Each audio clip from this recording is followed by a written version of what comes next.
greatness is not this wonderful, esoteric, elusive, God-like feature that only the special among us will ever taste. It's something that truly exists in all of us. It's very simple.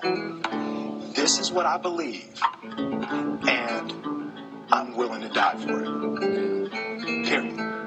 It's that simple. I know who I am, but I know what I believe. I know who I am, I know what I believe. That's all I need to know. And that's all I need to know. So from there, you do what you need to do. And I think what happens is we make the situation more complex than it has to be. Because we're looking for complexity. There's got to be something complex to understand. It can't be that easy. No.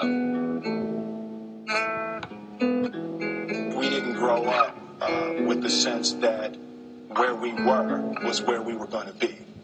We grew up with the sense that where we were almost didn't matter because we were becoming right. something greater.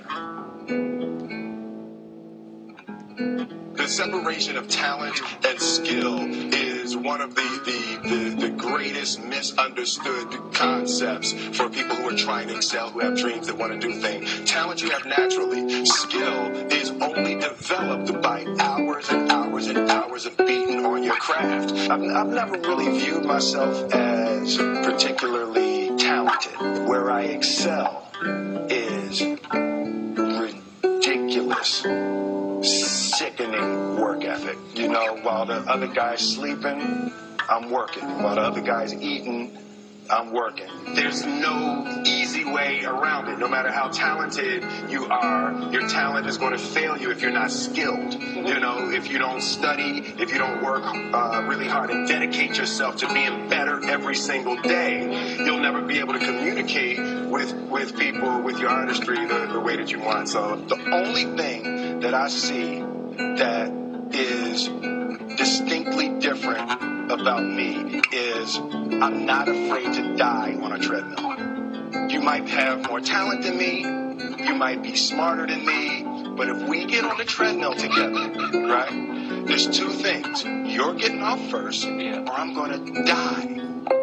It's really that simple.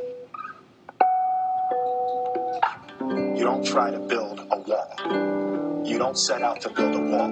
You don't say, I'm going to build the biggest, baddest, greatest wall that's ever been built. You don't start there. You say, I'm going to lay this brick as perfectly as a brick can be laid.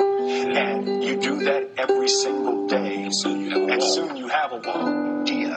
I want to represent possibilities. I want to represent the idea that you really can make what you want. One of my favorite books is The Alchemist, Paulo Coelho. And I just believe that. I believe that I can create whatever I want to create. The first step before anybody else in the world believes it is you have to believe it. There's no reason to have a plan B because it distracts from plan A. I think that there's a certain delusional quality that all successful people have to have. You have to believe that something different than what has happened for the last 50 million years of history. You have to believe that something different can happen. Confucius said, he who says he can and he who says he can't are both usually right. Being realistic is the most commonly traveled road to mediocrity. Why would you be realistic? What's the point of being realistic? Just put up a barrier.